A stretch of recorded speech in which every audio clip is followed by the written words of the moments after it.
안녕하십니까. 만화공인중개사의 저자 이용훈입니다. 오늘은 공인중개사 법령 및 중개실무 제18강 시간으로서 14. 부동산 거래 신고 등에 관한 법률 첫 번째 시간으로서 1.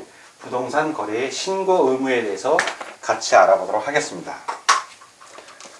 참고적으로 부동산 거래 신고 등에 관한 법률의 내용 중 1. 외국인의 부동산 등 취득 2. 토지거래 허가구역은 제2편 중개실무에 있으니 그때 공부할 때 같이 공부를 하면 되겠습니다. 자, 먼저 부동산 거래의 신고 의무입니다. 자, 부동산 거래의 신고 의무. 자, 부동산 거래의 신고 의무에서 이제 용어가 나오는데 용어를 좀 정의를 좀 알아보고 가겠습니다. 용어. 첫 번째 부동산이 나옵니다. 예, 부동산. 자, 이 부동산은 뭐냐 하면 토지 또는 건축물을 말합니다. 이 부동산이라는 것은. 두 번째 부동산 등이라고 나옵니다. 등, 부동산 등. 당연히 부동산 포함되는 거고요. 자, 부동산 당연히 포함되고 부동산 등을 취득할 수 있는 권리도 해당이 됩니다. 두 개를 다 합쳐서 말할 때는 부동산 등이라고 합니다. 자, 세 번째 거래 당사자가 나옵니다. 거래 당사자. 부동산 등의 매수인과 매도인을 말합니다. 자, 매수인, 매도인. 합쳐서 말할 때 거래 당사자라고 하고요. 외국인을 포함하는 개념입니다. 네 번째, 임대차 계약 당사자. 임대차 계약 당사자. 자, 임대차 계약 당사자는 부동산 등의 임대인하고, 자, 임대인, 그리고 임차인을 말합니다. 임대인하고 임차인. 자, 그리고 역시 외국인을 포함합니다. 자, 부동산 거래 신고 의무 오늘 첫 번째 시간으로서 1. 거래 당사자의, 자, 여기 말한 방금 거래 당사자 공부했죠? 그 거래 당사자의 신고 의무입니다. 신고 의무. 의무니까 부동산 거래를 하면 반드시 신고를 해라. 이 말입니다. 신고 의무. 자, 원칙은 공동 신고가 원칙이고 예외적으로 단독 신고도 가능합니다. 자, 먼저 보겠습니다. 거래 당사자는 다음에 어느 하나에 해당하는 계약을 체결한 경우. 자, 거래 당사자가 있습니다. 매도인, 매수인을 말합니다. 그래서 계약을 체결합니다. 계약을 체결을 합니다. 계약 체결. 자, 이 계약을 체결하는데 어떤 계약을 체결하면 다음의 계약 그 세 가지가 나오는데 첫 번째, 자, 이 계약 첫 번째는 부동산의 매매 계약입니다. 자, 부동산의 매매 계약. 자, 두 번째는 택지개발촉진법, 주택법 등 대통령령으로 정하는 법률에 따른 부동산에 대한, 자, 부동산에 대한 공급계약. 공급계약. 부동산에 대한 공급계약. 자, 세 번째는, 이제 두 번째였고, 세 번째는 다음에 어느 하당에 되는 지위. 자, 지위의 매매 계약입니다. 세 번째는 이제 지위가 되는데, 어떤 거냐면은, 이에 따른, 방금 이 부동산 공급계약이죠. 이거에 따른 계약을 통하여 부동산을 공급받는 자로 선정된 지위. 자, 지위입니다. 선정된 지위. 두 번째, 도시 및 주거환경정비법에 따른 관리처분 계획의 인가 및 빈집 및 소규모 주택 정비에 관한 특례법에 따른 시행계획 인가로 취득한 입주자로 선정된 지위. 아까는 공급자로 선정된 두 가지가 있습니다. 공급받는 자로, 자, 공급받는 자로 선정된 지위였고, 이번에는 입주자로 선정된 지위입니다. 두 개 다 선정된 지위. 이 세 가지에 해당되는 계약을 체결했을 때입니다. 거래 당사자가. 자, 이렇게 체결한 경우에는 그 실제 가격 등, 자, 그 실제 가격 등이니까 실제 가격 말고도 신고 여상이 많다는 얘기입니다. 실제 가격 등 대통령령으로 정하는 사항을 거래 계약의 체결일부터 며칠 이내? 자, 이런 시점 30일 이내입니다. 자, 중요하죠? 30일 이내에 그 권리의 대상인 부동산 등의 소재지를 관할하는, 자, 부동산 등의 소재지 관할.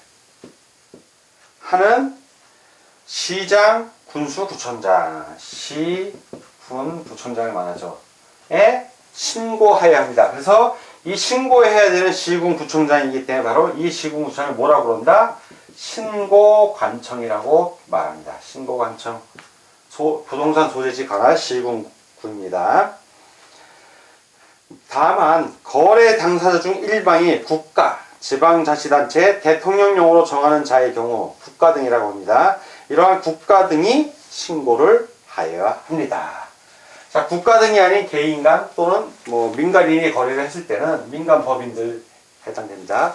거래 당사자는 이러한 계약처, 부동산 매매 계약 등의 계약을 체결했을 때는 실제 가격 등 신고사항을 며칠 이내, 30일 이내, 계약 체결일부터 30일 이내에 부동산 소재에 관할하는 시군구청장, 즉 신고관청에 신고하여야 한다. 30일 이내 신고. 이것이 부동산 거래 신고 의무의 첫 번째 거래 당사자의 신고 의무의 핵심 내용입니다. 자, 이번에는 대통령령으로 정하는 사항, 즉 신고사항에 대해서 알아보겠습니다. 신고, 어떤 거를 신고하는지 대통령령으로 정합니다. 자, 크게 세 가지가 있죠. 첫째, 공통신고사항, 누구나 다 신고해야 되는 것이고요. 두 번째, 법인이 주택 거래했을 때 신고하는 것. 그리고 세 번째는 법인 외이자, 특별한 경우로서 6억 원 초과하는 거, 주택 거래할 때입니다.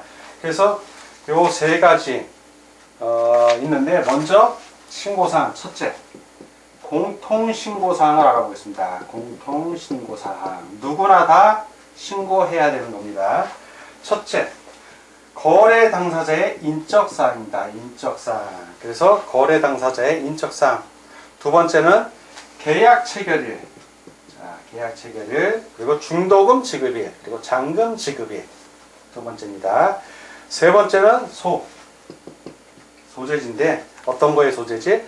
거래 대상 부동산 등이 소재지, 지번, 지목 및 면적이 해당이 됩니다. 자, 이 부동산 등이라고 했는데 부동산 말고 뭐가 들어가냐면 부동산을 취득할 수 있는 권리에 관한 계약의 경우에는 그 권리의 대상인 부동산을 말하는 겁니다. 자, 네 번째는 거래 대상 부동산 등의 종류. 자, 종류. 그 부동산을 취득할 수 있는 권리에 관한 계약의 경우에는 그 권리의 종류를 말합니다.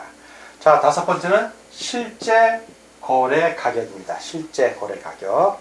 자, 여섯 번째, 계약의 조건이나 기한이 있는 경우에는 그 조건이나 기한. 자, 일곱 번째, 개업 공인중개사가 거래계약서를 작성 교부한 경우에는 다음의 사항.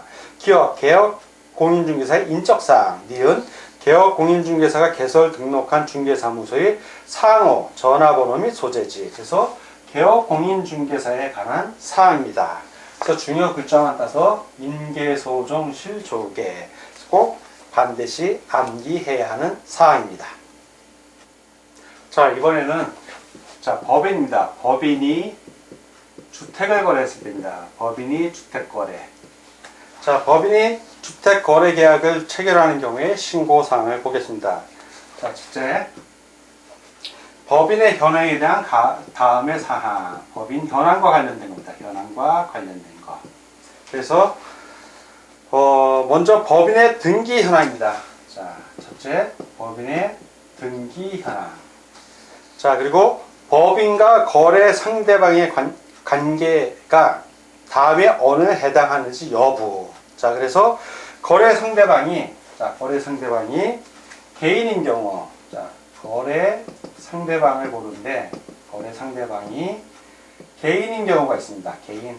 자, 이런 경우에는 거래 상대방이 개인인 경우 그 개인이 해당 법인의 임원이거나, 자, 임원인지 또는 법인의 임원과 친족 관계에 있는지, 자, 이거를 신고를 해야 되는 겁니다. 자, 두 번째는 거래 상대방이 법인인 경우, 자, 거래 상대방이 법인인 겁니다. 법인이 법인의 주택을 샀다는 얘기죠. 자, 이런 경우에는 거래 당사자인 매도법인과 매수법인의 임원 중, 자, 역시 임원입니다. 이 임원 중에 같은 사람이 있거나, 거래 당사자인 매도법인과 매수법인 간의 임원 간 친족 관계가 있는 경우, 역시 이 경우 신고를 해야 됩니다. 자, 법인 전향 등에 관한 신고사항이고, 두 번째는 주택의 취득 목적 등과 관련된다. 어떠한 목적을 했는지, 자, 취득 목적이나 취득 자금 등에 관한 것인데, 첫 번째 기억, 거래 대상인 주택의 취득 목적. 자, 이걸 왜 취득하는지, 취득하는 목적을 신고해야 됩니다. 취득하는 목적. 자, 두 번째는 거래 대상 주택에 필요한 자금의 조달 계획. 자, 자금과 관련된다. 자금을 어떻게 조달할 것인지. 자, 이 자금 조달 계획 및 그 자금을 어떻게 지급할 것인지. 지급 방식. 자금과 관련된 거. 이것도 신고사항입니다. 자, 이 자금 조달 이 경우에는 그 지급 방식. 이 경우 투기 과열 지구에 소재하는 주택의 거래 계약을 체결한 경우에는 자금의 조달 계획을 증명하는 서류로서 국토교통부령으로 정하는 서류를 첨부해야 합니다. 자, 이 목적에서 취득 목적, 자금 조달 계획 및 지급 방식, 그 마지막으로 임대 등 거래 대상 주택의 이용 계획, 어떤 식으로 이용할 것인지, 그 주택을 투기 목적이 아니라 이러한 이용 목적으로 하겠습니다. 임대를 할지, 뭐 사원들 기숙사도 쓸지, 이용 목적을, 이용 계획을 구체적으로 신고해야 합니다. 자, 이번에는 세 번째, 법인 외. 자, 법인 외이자입니다. 법인 외이자가 6억 원 이상, 자, 6억 원 이상의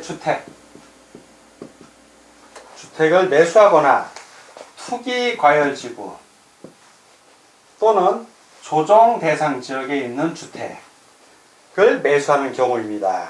물론 거래 당사자 중 국가 등이 포함되어 있을 경우는 제외를 합니다. 자, 이 법인회의자가 6억 원 이상의 주택 또는 투기 과열지구 조정 대상 지역에 있는 주택을 매수하는 경우에, 자, 어떤 것을 신고하느냐? 자, 첫 번째는 거래 대상 주택의 취득에 필요한 자금의 조달 계획. 역시 자금과 관련된 겁니다. 자금의 조달 계획. 이 자금을 내가 어떻게 해서 조달할 건지, 뭐 통장 적금을 깨서 할지, 내가 갖고 있는 여유 돈을 갖고 할지, 뭐 대출을 받을지, 그런 내용입니다.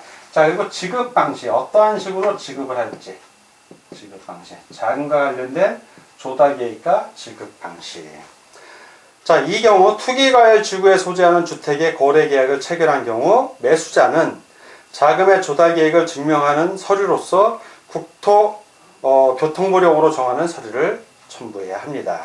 자, 두 번째는 이용 계획입니다. 왜 이 주택을 취득한 그 매수한 이유, 이용 계획. 거래 대상 주택에 매수자 본인이 입주할지 여부, 입주 예정 시기 등. 자, 이런 것 등 거래 대상 주택의 이용 계획을 신고하여야 합니다. 자, 이렇게 대통령령으로 정하는 신고사항 세 가지. 공통신고사항, 법인이 주택 거래할 때 신고사항, 법인 외이자, 6억 원 이상 주택을 매수하거나 투기과열지구 조정 대상 지역에 있는 주택을 매수하는 경우에 신고사항에 대해서 같이 알아봤습니다. 자, 이번에는 신고 방식에 대해서 알아보겠습니다. 자, 신고 방식. 어떤 식으로 신고를 하는지. 자, 이 신고 방식은 그 서면 신고를 하죠. 전자 신고도 물론 가능합니다. 부동산 거래에 신고를 하려는 거래 당사자는 부동산 거래 계약 신고서. 자, 이 신고서에 공동으로 뭘 한다? 공동으로 서명, 그리고 날인. 공동으로 서명 또는 날인을 하고, 뭐 공인인증서를 통한 본인 확인, 즉 전자인증의 방법도 포함을 합니다. 하고 거래 당사자 중 일반이 신고관청에 이 신고서를 제출합니다. 관청에 제출을 합니다. 뭐 전자문서에 의한 제출 방법도 포함합니다. 자, 이렇게 공동으로 서명 또는 날인을 하는데 한쪽이 안 하는 경우가 있잖아요. 그래서 거래 당사자 중 일반이 신고를 거부하는 경우에는 상대방이 단독으로, 자, 이게 공동신고예요. 공동으로 서명 또는 날인해서 일방이 이제 하는데, 어느 한쪽이 안 하는 경우, 자, 그럴 경우에는 상대방, 일방이 거부한 경우에요. 그럴 때는 상대방이 단독으로 신고할 수 있습니다. 그래서 이 경우 단독으로 부동산 거래 신고하려는 자는 부동산 거래 계약서 신고서에 단독으로 서명 또는 날인을 한 후 상대방이 신고를 거부하는 사유서. 자, 이제 단독으로 하는 경우에요. 자, 단독으로 하는 경우는 단독으로 서명 또는 날인을 하고, 그리고 사유서가 필요해요. 사유서. 자, 이 상대방이 신고를 거부하는 사유서와 거래계약서 사본을 첨부하여 신고관청에 제출하면 됩니다. 자, 그리고 이때 담당 공무원은 사유서의 사실 여부를 또 확인해야 됩니다. 자, 이번엔 신고 방식이 또 다른 건데, 이제 개업공인중개사가 중개하는 경우에요. 개업공인중개사가 중개하는 경우에는 신고 의무가 발생합니다. 개업공인중개사의 신고 의무. 자, 개업공인중개사 신고 의무 어떤 때? 개업공인중개사가 거래계약서를 작성 교부한 때에는 해당 개업공인중개사가 거래 신고를 하여야 합니다. 만약에 공동으로 중개하는 경우에는 공동으로 신고를 하여야 돼요. 그 신고 방식은 개업공인중개사가 부동산 거래계약 신고서에 서명 또는 날인해서 신고관청에 제출하면 됩니다.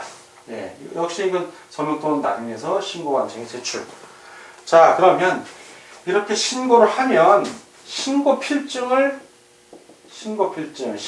마쳤다는 증서예요. 신고필증 도장 찍어주는 겁니다. 신고필증 이거 교부를 해야 되는데, 부동산 거래의 신고를 받은 신고관청은 그 신고 내용을 확인한 후 신고인에게 신고필증을 지체 없이 발급하여야 한다. 여기서 핵심은 지체 없이. 이게 중요한 거예요. 지체 없이. 뭐 며칠 후, 뭐 7일 후에 발급 이런 게 아니라 지체 없이 발급한다는 거 꼭 암시하십시오. 요 이전에는 즉시라고 표현을 했는데 지금은 지체 없이라고 표현을 합니다. 표현이 바뀌었어요. 그래서 지체 없이 발급하여야 한다는 거 반드시 기억하시기 바랍니다. 자, 그러면 이 신고를 하게 되면 이 신고필증 발급의 효과가 있어요. 발급의 효과. 어떤 효과가 있냐? 부동산 등기 특별조치법에 따른 검인을 받은 것으로 봅니다. 따로 검인받을 필요 없다는 얘기죠. 이미 한번 신고했으니까 검인신고 따로 할 필요가 없다는 얘기입니다. 검인을 받은 것으로 본다. 검인으로 본다. 검인받은 것으로. 신고필증 발급의 효과입니다. 자, 그리고 거짓 신고 등 금지합니다. 거짓 신고하면 안 되죠. 거짓 신고 금지. 자, 거짓 신고 금지. 부동산 거래 신고에 관하여 다음의 행위를 하여서는 아니 된다. 개업공인중개사에게 부동산 거래 신고를 하지 아니하게 하거나 거짓된 내용을 신고하도록 요구하는 행위 하면 안 되죠. 만약에 하면 위반 시 500만 원의 과태료에 처해집니다. 두 번째, 신고 의무자가 아닌 자가 거짓된 내용의 부동산 거래 신고를 하는 행위 역시 하여서는 아니 됩니다. 위반 시 해당 부동산 등의 취득가액이 100분의 5 이하에 상당하는 금액의 과태료에 처해집니다. 세 번째, 부동산 거래 신고에 대하여 거짓 신고를 조장하거나 방조하는 행위 역시 하여서는 아니 됩니다. 위반 시 500만 원 이하의 과태료에 처해질 수 있습니다. 자, 그리고 신분의 확인. 마지막으로 부동산 거래의 신고 또는 부동산 거래의 신고를 하려는 자는 주민등록증 등 신고인의 신분을 확인할 수 있는 신분증명서를 신고관청에 내보여야 합니다. 다만 전자문서로 신고를 하려는 자는 전자인증의 방법을 하면 됩니다. 자, 오늘은 부동산 거래 신고 등에 관한 법률 첫 번째 시간이었고, 부동산 거래 신고 의무의 전반적인 것을 좀 알아봤습니다. 다음 시간에 좀 더 자세히 알아보기로 하고 오늘 강의를 여기서 마칩니다. 감사합니다.